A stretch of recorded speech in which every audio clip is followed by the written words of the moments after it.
বাম আমলে একসময় বলা হতো উত্তর চব্বিশ পরগনার শাসনের ত্রাসকে মজিদ মাস্টার প্রাসঙ্গিক হয়ে উঠেছে নতুন করে খবরে। আবার কেন না, এবার বিজেপির আগ্রাসন ঠেকাতে তৃণমূলের হয়ে সওয়াল করছেন মজিদ মাস্টার।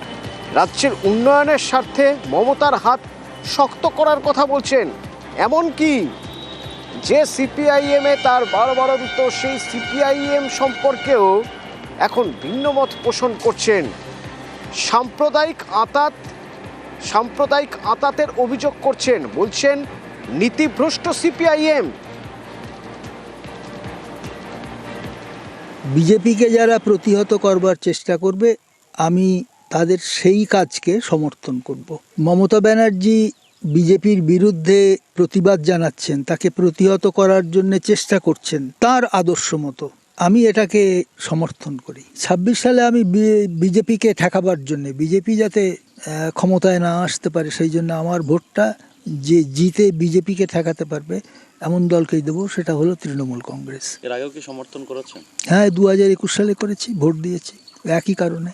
মমতা ব্যানার্জির লক্ষ্মীর ভাণ্ডার বলে যে প্রকল্পটা খুবই জনপ্রিয়, সেই প্রকল্প সম্পর্কে আমার বক্তব্য যে প্রকল্পটি খুবই ভালো।